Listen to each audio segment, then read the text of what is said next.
Hello everyone, गायत्रीज edu world में आप सभी का स्वागत है। तो दोस्तों, पिछले लेक्चर में मैंने महाजनपद काल का पार्ट 1 डिस्कस कर लिया था। ठीक है, उसमें मैंने राइज ऑफ मगध के बारे में थोड़ा बहुत डिस्कस किया था और मगध एम्पायर में हर्यक वंश के बारे में डिस्कस कर लिया था। तो चलिए दोस्तों, आज आगे का लेक्चर डिस्कस करते हैं। ठीक है,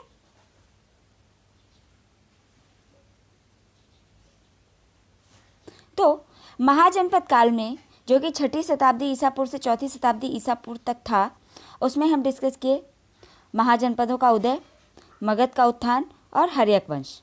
ठीक है, तो इसको डिस्कस करने के बाद आज हम डिस्कस करेंगे शिशुनाग वंश, नंद वंश और विदेशी आक्रमण जो फॉरेन इन्वेजन्स हुए थे उस टाइम। ठीक है, तो चलिए लेक्चर को आगे बढ़ाते हैं।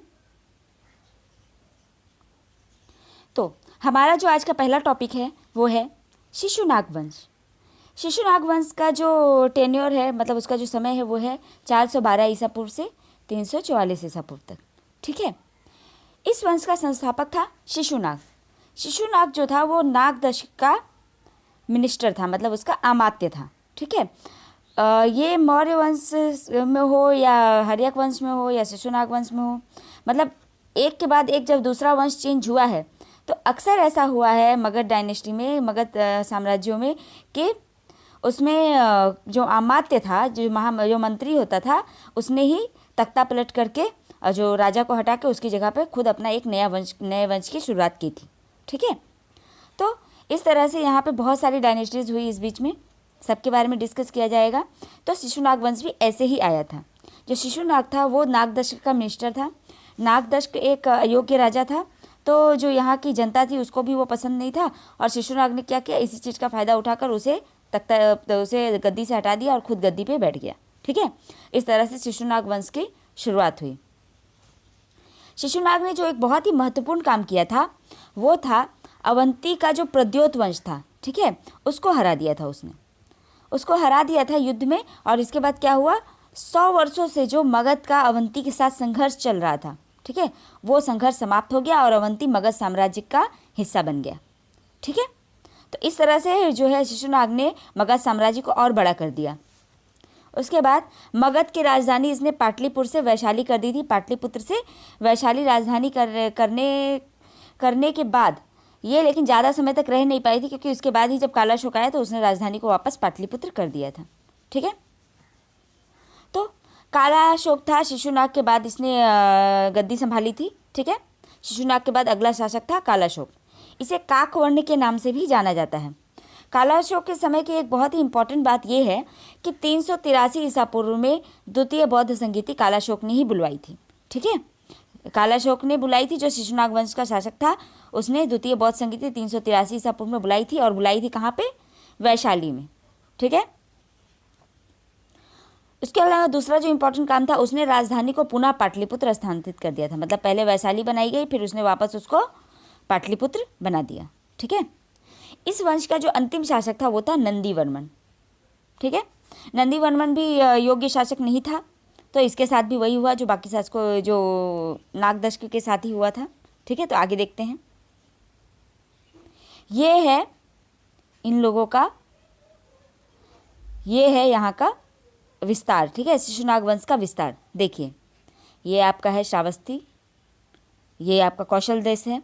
उसका ये मगध तो पूरा इनका पहले से ही था, काशी ले लिया था अजातशत्रु के टाइम पे ही। ठीक है, उसके अलावा ये वज्जी और ये इसको बढ़ाया था शिशुनाग ने।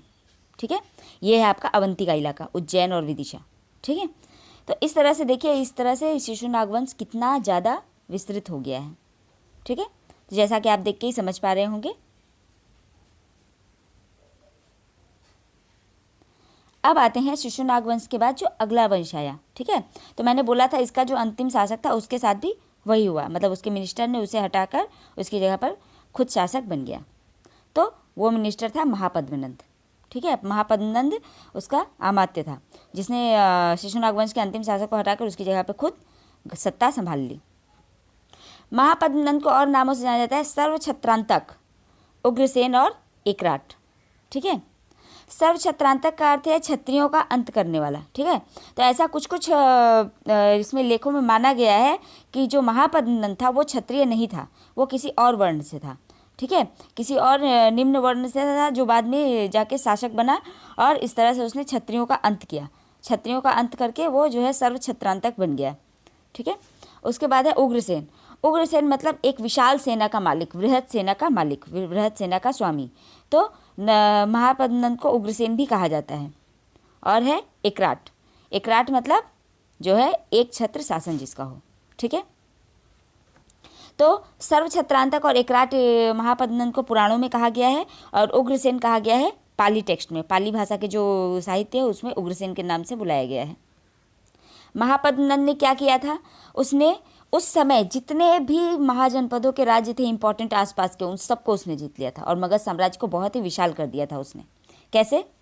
पांचाल को जीता, काशी को जीता, कलिंग जीता, अश्मक जीता, कुरु जीता, मिथिला, सूरसेन, इन सबको जीतकर मगध साम्राज्य में उसने मिला लिया था। ठीक है, तो ऑलमोस्ट हरियाणा, पंजाब, हरियाणा का इलाका और इधर आपका राजस्थान का और उत्तर प्रदेश का कुछ इलाका, राजस्थान का कुछ इलाका और उत्तर प्रदेश का इलाका पूरा जो है मगध साम्राज्य के कंट्रोल में आ गया था। उसके अलावा उड़ीसा का इलाका मतलब जो कलिंग का क्षेत्र है वो भी उसके कंट्रोल में आ गया था और दक्षिण में अस्मक राज्य जो था एकमात्र दक्षिण का महाजनपद वो भी मगध साम्राज्य के कंट्रोल में आ गया था। किसके समय में? महापद्मनंद के समय में। ठीक है, खारवेल का जो हाथी गुम्फा अभिलेख है, खारवेला का, राजा खारवेला का हाथी गुम्फा अभिलेख, हालांकि ये बाद में लिखा गया, उसमें उल्लेखित है कि नंद शासकों ने कलिंग को जीता था। ठीक है, उस हाथी गुम्फा अभिलेख में लिखा हुआ है कि नंद शासक जो थे उन्होंने कलिंग को जीता था। ऐसा कुछ टेक्स्ट में पता भी चलता है कि जो नंद शासक थे उन्होंने कलिंग जीता था और उन्होंने वहाँ पे नहरों वगैरह का भी निर्माण करवाया था। ठीक है, धनानंद जो है इस वंश का अंतिम शासक था। ऐसा कहा जाता है कि महापद्मनंद के बाद यहाँ पे उसके 8 बेटे जो है एक एक करके शासक बने और उसमें सबसे अंतिम था धनानंद। ठीक है, धनानंद को ग्रीक लिटरेचर में एग्रमीज या जेंडमीज के नाम से भी जाना जाता है। वो अंतिम शासक था और सिकंदर का आक्रमण धनानंद के समय में ही हुआ था। ठीक है, सिकंदर का आक्रमण धनानंद के समय में हुआ था 326 ईसा पूर्व में। ठीक है, और ये नंदवंश का अंतिम शासक था। तो धनानंद के बारे में यही इंपॉर्टेंट बातें हैं। ग्रीक टेक्स्ट में उसको एग्रमीज या जेंडमीज कहा गया है, ये अंतिम शासक था और सिकंदर का आक्रमण धनानंद के समय में ही हुआ था। तो इस मैप में आप देख सकते हैं कितना बड़ा साम्राज्य बना लिया था महापद्मनंद ने। ठीक है, नंदवंश का साम्राज्य इतना बड़ा हो चुका था। पहले क्या था, सिर्फ एक छोटा सा साम्राज्य था यहाँ तक। ठीक है, ये था शिशुनाग वंश के समय और महापद्मनंद ने इसे बढ़ाकर डबल कर दिया, डबल से भी ज़्यादा। ठीक है, यहाँ देख सकते हैं आप, यहाँ पे आपका अश्मक है, ये उज्जैन है, मतलब ये अवंती का इलाका है। उसके बाद फिर इधर यहाँ पे देखिए ये कलिंग भी उसने ले लिया था। ठीक है, तो ये सारी चीज़ें हैं। अब आते हैं विदेशी आक्रमण की ओर। विदेशी आक्रमण में जो फर्स्ट था वो था ईरानियों का आक्रमण। ठीक है, भारत में आक्रमण करने वाले विदेशियों में सबसे पहले थे ईरानी और दूसरे थे मैसिडोनिया का आक्रमण हुआ था ग्रीक साम्राज्य के समय। ठीक है, तो मैसिडोनिया का आक्रमण मतलब सिकंदर का आक्रमण। तो भारत पे आक्रमण करने वाले पहले विदेशी कौन थे? ईरानी या पर्शियंस। ठीक है, पर्शियंस। अब देखते हैं ईरानी आक्रमण। जो पर्शियन का भारत में इन्वेशन हुआ था उसमें उस समय ईरान में जो साम्राज्य था उसका नाम था एकमेनी साम्राज्य। ठीक है, एकमेनी साम्राज्य जो है वो मगध साम्राज्य के समकालीन था, मतलब हर्यक वंश वगैरह के समकालीन था। वो लगभग 500 ईसा पूर्व के या 500 ईसा पूर्व या 550 ईसा पूर्व के आसपास ये साम्राज्य था। ठीक है, गांधार और कंबोज की अपनी शत्रुता का लाभ उठाकर साइरस ने एकमेनी साम्राज्य को आपस में मिला लिया था। ठीक है, गांधार और कंबोज को अपने साम्राज्य में मिला लिया था। कैसे? दोनों में आपस में जो है झड़प रहती थी, दोनों साम्राज्य एक दूसरे से नहीं पड़ती थी, उन लोगों में दुश्मनी रहती थी। तो उनकी शत्रुता का लाभ उठाया और साइरस ने गांधार और कंबोज पर आक्रमण करके उन्हें अपने साम्राज्य में मिला लिया। उसके बाद जो अगला शासक हुआ वो था साइरस का पुत्र, साइरस का पोता था डेरियस प्रथम, जिसे दराय बाहु के नाम से भी जाना जाता है। उसने क्या किया, 518 ईसा पूर्व में उत्तर पश्चिम के सीमांत क्षेत्र मतलब कि पंजाब और सिंध को जीत लिया। ठीक है, जो हमारा सप्त सिंधु प्रदेश का जो इलाका था पंजाब और सिंध का, उसे 518 ईसा पूर्व में डेरियस प्रथम ने आक्रमण करके जीत लिया। 20वां प्रांत ये था जो पंजाब और सिंध का इलाका जीता था, ये इनका 20वां प्रांत था, जिसे क्षत्रप भी कहा जाता है। ठीक है, ईरानी लोग अपने प्रांतों को क्षत्रप कहते थे और वहाँ के राजाओं को भी क्षत्रप कहा जाता था, मतलब स्ट्रैप कहा जाता था। और उनके कुल 28 क्षत्रप थे, मतलब 28 प्रांतों में बटा हुआ था उनका साम्राज्य। ठीक है, यह क्षेत्र का सबसे उपजाऊ भूमि थी, मतलब उनके क्षेत्र में, उनके अधिकार में जितने भी क्षेत्र थे यहाँ पे ये क्षेत्र बहुत ज़्यादा उपजाऊ था और इसलिए उन्हें यहाँ सालाना 300 टैलेंट गोल्ड यहाँ से उनको राजस्व के रूप में मिल जाता था। ठीक है, तो उनके लिए बहुत ज़्यादा लाभकारी सिद्ध हुआ ये पंजाब और सिंध का इलाका। उसके बाद एक और उतना इम्पोर्टेंट नहीं है, ये आप ऐसे ही देख सकते हैं कि एक और राजा आया था पर्शियंस का, वो था जगसीस। जगसीस ने ग्रीक सेना के साथ युद्ध किया था और उसने उस युद्ध में भारतीय सेना और घुड़सवारों का उपयोग किया था। ये जगसीस वही जगसीस है जो आपने 300 मूवी देखी होगी, तो उसमें जो राजा था वही है। ठीक है, तो ग्रीक सेना के खिलाफ उसने भारतीय सेना और घुड़सवारों का उपयोग किया था और युद्ध भी किया था, लेकिन वो जीत नहीं पाया, जिसकी वजह से क्या हुआ, पर्शियंस को ये बहुत बड़ा डेंट था जिससे वो भारत में और आगे नहीं बढ़ पाए। ठीक है, वो वहीं तक पंजाब और सिंध के इलाके तक ही सिमट गए। उसके बाद आया जब सिकंदर का आक्रमण हुआ तो जो सिंध और पंजाब का इलाका था या जो ईरानियों का और भी इलाके थे वो उसने सिकंदर ने ख़त्म कर दिए। ठीक है, उनको अपने अधीन कर लिया। तो ये मैप आप देख सकते हैं, यहाँ पे देखिए नाम कुछ अलग अलग दिए हुए हैं। ये बड़ा सा इलाका इजिप्ट में ये पर्शियंस का अधिकार था। उसका बाद आपका सीरिया का इलाका है, ये जितना भी इधर आपका है, और ये ईरान का इलाका है, इराक का इलाका, ये सब जगह जो है इन्हीं का शासन था। ठीक है, उसके बाद यहाँ पे देखिए कुछ नाम दिए हुए हैं। बैक्ट्रिया, बैक्ट्रिया का अर्थ है अफगानिस्तान। ठीक है, और अराकोसा, अराकोसा का अर्थ है बलूचिस्तान। तो ये दो नाम आप याद रख सकते हैं। ये उस समय जो है अफगानिस्तान और बलूचिस्तान को इन्हीं नामों से जाना जाता था। ठीक है,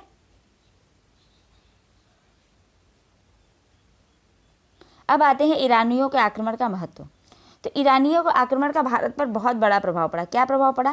पहला प्रभाव तो ये पड़ा कि भारत और ईरान का व्यापार जो था वो काफ़ी ज़्यादा प्रोत्साहित हुआ। ठीक है, दोनों संपर्क में आए तो भारत और ईरान का व्यापार प्रोत्साहित हुआ। भारत की अपार संपत्ति के बाद भी प्रकाश में आ गई, मतलब ईरानियों को जब पता चला भारत में इतना धन है तो वो बाकी देशों को भी उनसे इस बात की जानकारी मिली, जिससे क्या हुआ, सिकंदर को भारत की ओर आक्रमण करने के लिए आकर्षित हुआ। सिकंदर जो है भारत में आक्रमण करने के लिए आकर्षित हुआ। किस लिए? यहाँ की धन संपदा को देखकर। भारत में खरोष्टी लिपि का परिचय हुआ। ठीक है, खरोष्टी लिपि का भारत में इंट्रोडक्शन हुआ, क्या, जो कि दाहिने से बाएं लिखी जाती है। जैसे अभी अरेबिक वगैरह, जो अरेबिक है, उर्दू है, ये भाषाएं लिखी जाती हैं, उसी तरह से खरोष्टी लिपि दाहिने से बाएं लिखी जाती थी और ये अरमाइक भाषा समूह का हिस्सा थी। ठीक है, भारतीय स्थापत्य कला पर भी इसका प्रभाव पड़ा। मौर्य स्तंभलेख और जो शिलालेख है मौर्य साम्राज्य के, मौर्य काल के जो स्तंभलेख और शिलालेख हैं वो ईरानी स्थापत्य कला से प्रभावित थे। ठीक है, और अशोक के भी कुछ शिलालेख है जिनमें आपको खरोष्टी और अरमाइक भाषा मिलेगी। ठीक है, तो इस तरह से देखिए ईरानियों का प्रभाव कैसे यहाँ की स्थापत्य कला पर भी पड़ा। अब आते हैं सिकंदर का आक्रमण। तो मैसेडोनिया का आक्रमण मतलब सिकंदर का आक्रमण, क्योंकि सिकंदर मैसेडोनिया का शासक था। ठीक है, मैसेडोनिया मतलब अभी का ग्रीस का इलाका, ग्रीक। ठीक है, सिकंदर 20 वर्ष की आयु में मैसेडोनिया का शासक बना। ठीक है, और सिकंदर था अरस्तु का शिष्य। तो सिकंदर 20 वर्ष की आयु में मैसेडोनिया का शासक बना और वो अरस्तु का शिष्य था। तो जब वह शासक बना तो उसके पिता फिलिप के स्थान उसने लिया था। ठीक है, उसके पिता थे फिलिप, जिनका स्थान उसने लिया और वो मैसेडोनिया का शासक बना और वो अरस्तु का शिष्य था। बचपन से ही उसे स्वप्न था कि वो विश्व को विजय करे। ठीक है, विश्व को जीते, और उसे भौगोलिक खोजों में भी काफ़ी रुचि थी। तो सिकंदर का ऐसा मानना था कि जो मेडिटेरेनियन सी है, मतलब जो ग्रीस के पास जो समंदर है, वो समंदर आगे चल के भारत का जो अंत होता है, भारत का जो अंतिम भाग है, वहाँ पे जो समंदर है वो दोनों एक ही है। ठीक है, तो उसका ऐसा मानना था कि भारत के एंड में आके शायद दुनिया ख़त्म हो जाती है, तो अगर वो भारत को जीत लेगा तो पूरी दुनिया उसकी हो जाएगी। ठीक है, तो इसलिए वो भारत के लिए इस तरह एक विजय अभियान उसने निकाला। हेरोडोटस ने लिखा है कि भारत में इतनी संपदा थी कि सिकंदर को यहाँ आक्रमण करने के लिए उसी ने प्रोत्साहित किया। ठीक है, यहाँ की संपदा नहीं, सिकंदर को यहाँ आक्रमण करने के लिए प्रोत्साहित किया था, ऐसा हेरोडोटस का कहना है। हेरोडोटस कौन थे? इतिहास के जनक। डेरियस तृतीय को हराकर ईरानी साम्राज्य को ध्वस्त कर दिया था उसने। किस युद्ध में? गौगमेला के युद्ध में। ठीक है, तो डेरियस तृतीय कौन था? डेरियस तृतीय वो डेरियस नहीं, वो डेरियस प्रथम था, ठीक है। ये डेरियस तृतीय ये दूसरा शासक है, ये उसी वंश का एक्मेनी साम्राज्य का ही शासक था, लेकिन ये दूसरा शासक था, मतलब उसके बाद आया था। तो इतिहास में ऐसा होता है कि एक ही नाम के जब एक ही वंश में 2-3 राजा हो जाते हैं तो उनको प्रथम, द्वितीय, तृतीय के नाम से जो है देखा जाता है। ऐसा इतिहासकारों ने अपनी सुविधा के लिए किया। जो डेरियस तृतीय था उसने ईरानी साम्राज्य को ध्वस्त डेरियस तृतीय को हराकर सिकंदर ने ईरानी साम्राज्य को ध्वस्त कर दिया था। किस युद्ध में? गौगमेला के युद्ध में। खैबर दर्रे को पार करके वो भारत की ओर बढ़ा था, ठीक है। कौन? सिकंदर। सिकंदर ने खैबर दर्रे को पार किया, तब वो भारत की ओर बढ़ा। तो उस समय बाहर से भारत की ओर आने के लिए यही रास्ते थे, खैबर दर्रा, ठीक है, गोमाल दर्रा। तो इस तरह के जो छोटे छोटे रास्ते थे, इन्हीं रास्तों से अंदर आना पड़ता था, क्योंकि बहुत बड़ी बड़ी पहाड़ियों का एक किला जैसा बना हुआ था। भारत में एंटर करना इतना आसान नहीं होता था। 326 ईसा पूर्व में उसने सिंधु को पार किया, सिंधु नदी को पार किया 326 ईसा पूर्व में, ठीक है। और सिंधु नदी को पार करके वो यहाँ के सिंध के प्रदेश को उसने जीता। उसके बाद क्या हुआ? तक्षशिला का एक शासक था अम्बिक, ठीक है, उसने सिकंदर के सामने समर्पण कर दिया, मतलब युद्ध करने से इनकार कर दिया। तो ऐसा था, भारत में उस समय एकता नहीं थी, ठीक है। जो अलग अलग साम्राज्य थे वो आपस में ही लड़ा करते थे। तो सिकंदर जब आया तो उस साम्राज्य ने उसने दूसरे से हेल्प नहीं मांगी या उसने लड़ने की हिम्मत नहीं दिखाई। उसने क्या किया? उसने समर्पण कर दिया, क्योंकि वो अपना नुकसान नहीं करना चाहते थे, ठीक है। तो सिकंदर के बारे में पहले ही बहुत कुछ सुन रखा था, तो उसने लड़ना ठीक नहीं समझा और समर्पण कर दिया। 326 ईसा पूर्व में क्या हुआ कि राजा पोरस जो है उन्होंने अपना आत्मसमर्पण करने से इनकार कर दिया और झेलम के युद्ध में सिकंदर के साथ ज़बरदस्त युद्ध हुआ, ठीक है। इस युद्ध में लेकिन राजा पोरस पराजित हो गए, हार गए, ठीक है। लेकिन सिकंदर ने क्या किया? राजा पोरस की वीरता को देखकर उससे प्रभावित होकर उन्होंने उसका साम्राज्य उन्हें वापस कर दिया, उनका राज्य उन्हें लौटा दिया और उनसे संधि कर ली, मतलब मित्रता कर ली। उसके बाद सिकंदर आगे बढ़ा और व्यास नदी के पश्चिमी तट पर पहुंचा। लेकिन वहाँ पे क्या हुआ? उसकी सेना ने आगे बढ़ने से इनकार कर दिया, ठीक है। सेना ने आगे लड़ने से, आगे बढ़ने से इनकार कर दिया। तो इसकी वजह से सिकंदर का और आगे नहीं बढ़ सका और उसका जो है सफ़र यहीं पे समाप्त हो गया, ठीक है। तो ये मैप में आप देख सकते हैं सिकंदर किस रास्ते से कहाँ कहाँ उसने कैसी विजय की थी। तो ये पूरा इलाका सिकंदर ने जीत लिया था, ठीक है। यहाँ से मैसेडोनिया से शुरू हुआ था ये, जिसे अभी का जो ग्रीस है। उसके बाद इसने यहाँ एशिया माइनर पार करते हुए और फिर ये पहले उसने इजिप्ट को जीता, यहाँ अलेक्जेंड्रिया नगर बसाया। उसके बाद वो यहाँ आया पार्शियन साम्राज्य में या ईरान में। यहाँ आकर उसने यहाँ पे युद्ध किया और गौगमेला के युद्ध में इनको हराकर ये इलाका भी उसने जीत लिया। फिर वो इस तरह से आगे बढ़ा, आगे बढ़ के नॉर्थ की तरफ गया, फिर यहाँ के कुछ किंगडम्स को उसने जीता और फिर साउथ की तरफ आते हुए उसने इंडस रिवर को पार किया और भारत की ओर बढ़ा। यहाँ पे बैटल ऑफ हाइडस्पीस हुई थी झेलम नदी के किनारे, ठीक है, राजा पोरस जिसने हार गए थे। फिर आगे बढ़े, ये ब्यास नदी के पास आके इन लोगों ने आगे बढ़ने से इनकार कर दिया, तो फिर ये लोग वापस लौट गए और यहाँ जब बेबीलोन पहुँचा तो यहाँ पे सिकंदर की मृत्यु हो गई बेबीलोन में, ठीक है।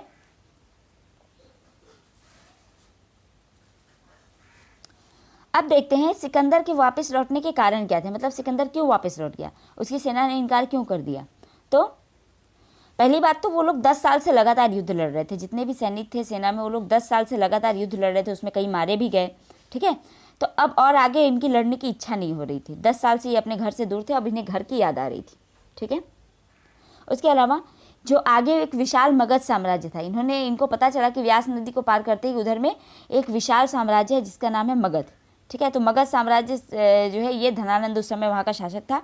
तो इनको ऐसी खबर मिली थी कि धनानंद के पास बहुत बड़ी आर्मी है। तो इतनी बड़ी आर्मी से ये लोग जो है थोड़ा भयभीत हो गए और सैनिकों ने आगे बढ़ने से इनकार कर दिया, क्योंकि इन्होंने झेलम के युद्ध में पहले ही देख लिया था कि यहाँ के राजा कितने वीर होते हैं, ठीक है। तो इसीलिए इन्होंने आगे बढ़ने से इनकार कर दिया। उसके अलावा यहाँ का मौसम भी इनको रास नहीं आया। यहाँ का जो मौसम इनके हिसाब से काफ़ी प्रतिकूल था, क्योंकि यहाँ काफ़ी गर्मी पड़ती है, तो ये इनके लिए ठीक नहीं रहा और ये बीमारियों का शिकार हो गए, ठीक है। कई लोग मर भी गए, जिसकी वजह से इन लोगों ने और आगे बढ़ना उचित नहीं समझा और ये लोग वापस लौट गए। सिकंदर ने जो भी प्रदेश जीते थे उनको 3 भागों में बांटा और उसमें अपने प्रतिनिधि गवर्नर बैठा दिए, ठीक है। 3 भागों में बांटकर वहाँ पे अपने गवर्नर्स बैठाए, किसने? सिकंदर ने। 323 ईसा पूर्व में बेबीलोन में सिकंदर की मृत्यु हो जाती है, ठीक है। ऐसा कहा जाता है कि ज्वर के कारण उसकी मृत्यु हो गई थी, उसको बुखार के कारण उसकी मृत्यु हो गई थी। तो 323 ईसा पूर्व में बेबीलोन में। उस समय सिकंदर की उम्र थी मात्र 33 साल। ठीक है। इस पूरे अभियान में जो सिकंदर का सेनापति था वो था सेल्यूकस निकेटर। जी हाँ, ये सेल्यूकस निकेटर वही है जिसने चंद्रगुप्त मौर्य के दरबार में मेगास्थनीज को भेजा था। ठीक है। और सेल्यूकस निकेटर ने अपनी पुत्री का विवाह भी चंद्रगुप्त मौर्य के साथ किया था। सिकंदर का जल सेनापति था नेरियाकस। ठीक है। इसके अलावा एक और फैक्ट है, आप याद रख सकते हैं but not so important. Sikandar का एक घोड़ा था जिसका नाम था बाउकेफला। ठीक है। ये घोड़ा सिकंदर को बहुत प्रिय था, तो उसने क्या किया, उसने झेलम नदी के तट पर इसी घोड़े के नाम पर बाउकेफला में एक नगर बसा दिया। बाउकेफला नाम से एक नगर बसाया। ठीक है। जैसे उसने इजिप्ट में अलेक्जेंड्रिया नगर बसाया था, उसी तरह से उसने झेलम नदी के तट पर बाउकेफला नगर बसा दिया अपने घोड़े के नाम पर। ठीक है। अब आते हैं सिकंदर के जो आक्रमण हुआ था उस आक्रमण का महत्व क्या रहा। ठीक है। तो ये आक्रमण भी भारत के लिए काफ़ी महत्वपूर्ण रहा। क्यों रहा? क्योंकि भारत और यूरोप के लिए समुद्री और भूमि का दोनों ही मार्ग इस आक्रमण के बाद खुल गए। ठीक है। इंडो बैक्ट्रियन और इंडो पार्थियन साम्राज्य की स्थापना के लिए इस मार्ग ने काफ़ी हेल्प की। ठीक है। ये जो बैक्ट्रियन और पार्थियन थे, इन्होंने भारत पर आक्रमण किया और यहाँ पे अपना साम्राज्य बसाया, जिससे क्या निकल कर आई, भारत की स्थापत्य कला में जो है यवनों का प्रभाव पड़ा, मतलब यूनानियों का, ग्रीकों का प्रभाव पड़ा। कैसे? तो गांधार शैली आई। इसके अलावा ज्योतिष और सिक्कों पर भी इनका काफ़ी प्रभाव पड़ा। ठीक है। भारत में एकीकृत साम्राज्य की स्थापना हुई और इस साम्राज्य की स्थापना को और ज़्यादा आवश्यक बना दिया था सिकंदर के आक्रमण ने, जिसने यहाँ के शासकों की आंखें खोल दी थी। और चंद्रगुप्त मौर्य ने फिर क्या किया, उसने भारत को एक साम्राज्य में पिरो दिया और पूरा एक विशाल साम्राज्य, मौर्य साम्राज्य की स्थापना की, जो कि काफ़ी शक्तिशाली था और जिसे पेनिट्रेट करना, जिसे नष्ट कर पाना बहुत ही मुश्किल था। प्राचीन भारतीय इतिहास में सिकंदर के आक्रमण की तिथि जो है ये प्रथम विश्वसनीय तिथि है। ठीक है। मतलब कि सिकंदर के आक्रमण का जो एकदम एग्जैक्ट डेट है वो हमें एकदम विश्वसनीय तिथि इस सिकंदर के आक्रमण की सबसे पहली थी, जो इतिहास से हमें जानकारी मिलती है। ठीक है। इसकी वजह से क्या हुआ, इतिहास का जो क्रोनोलॉजी थी, कालानुक्रम था, वो जानने में हमें काफ़ी सहायता मिली। तो आज का लेक्चर यहीं पे ख़त्म होता है। अब आते हैं आज के क्विज की ओर। आज के क्विज का जो पहला प्रश्न है वो है, शिशुनाग वंश का संस्थापक कौन था? दूसरा प्रश्न, द्वितीय बौद्ध संगीति किसने बुलाई थी? तीसरा प्रश्न, एकराट के नाम से हम किसे जानते हैं? चौथा प्रश्न, नंद वंश का अंतिम शासक कौन था? पांचवा प्रश्न, सिकंदर के आक्रमण के समय मगध का शासक कौन था? हमारा अगला प्रश्न, पारसी प्रांतों को हम किस नाम से जानते हैं? ठीक है, उन्हें किस नाम से बुलाया जाता था? मौर्य स्तंभ लेख और शिलालेख जो हैं वो किस स्थापत्य कला से प्रभावित हैं? सिकंदर ने किस युद्ध में पोरस को हराया था? और सिकंदर की मृत्यु कब और किस राज्य में हुई थी? ठीक है। अब आते हैं प्रीवियस क्विज की ओर। तो पिछले दिन के क्विज में मैंने जो क्वेश्चंस पूछे थे वो क्वेश्चंस हैं, किन पुस्तकों में महाजनपदों का उल्लेख किया हुआ है? ठीक है। दक्षिण का एकमात्र महाजनपद कौन सा था? सबसे शक्तिशाली महाजनपद बनकर कौन सा महाजनपद उभरा? किसने हर्यक वंश की स्थापना की थी? अजातशत्रु को और किस नाम से जाना जाता है? किस शासक ने प्रथम बौद्ध संगीति बुलाई थी? पाटलिपुत्र नगर की स्थापना किसने की थी? और हर्यक वंश का अंतिम शासक कौन था? तो अब आते हैं इस क्विज के आंसर्स की ओर। तो इस क्वेश्चन, जो पहला क्वेश्चन है वो है, किन पुस्तकों में महाजनपदों का उल्लेख है? तो आंसर होगा अगुत्तर निकाय और भगवती सूत्र। अगुत्तर निकाय एक बौद्ध टेक्स्ट है और भगवती सूत्र एक जैन टेक्स्ट है। ठीक है। दक्षिण का एकमात्र महाजनपद अश्मक, जिसकी राजधानी थी पोटली। मगध सबसे शक्तिशाली महाजनपद बनकर उभरा।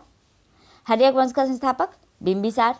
अजातशत्रु को कुड़िक नाम से भी जाना जाता है और अजातशत्रु ही था जिसने प्रथम बौद्ध संगीति बुलाई थी। कहाँ पे? पाटलिपुत्र में। पाटलिपुत्र की अजातशत्रु ने प्रथम बौद्ध संगीति बुलाई थी राजगृह में। सॉरी, पाटलिपुत्र नहीं होगा, राजगृह होगा। तो अजातशत्रु ने प्रथम बौद्ध संगीति राजगृह में बुलाई थी। पाटलिपुत्र नगर की स्थापना उदयन ने की थी। हर्यक वंश का अंतिम शासक नागदशक था। ठीक है। तो ये रहे प्रीवियस कुछ के आंसर्स। आज का लेक्चर यहीं पे ख़त्म होता है। अगर आपको अच्छा लगा तो लाइक कीजिए, नहीं अच्छा लगा तो डिसलाइक कीजिए और कमेंट बॉक्स में ज़रूर बताइए कि डिसलाइक क्यों किया। ठीक है। और इस लेक्चर की PDF मैं अपने टेलीग्राम चैनल में डाल दूंगी और इसका लिंक मैं अपने डिस्क्रिप्शन बॉक्स में दे दूंगी, तो वहाँ से आप टेलीग्राम ज्वाइन कीजिए। और अगर आपको अच्छा लगा और नए हैं इस चैनल पर तो चैनल को सब्सक्राइब जरूर कीजिए। ठीक है, तो मिलते हैं अगले लेक्चर में। तब तक के लिए नमस्ते, थैंक यू एंड जय हिंद।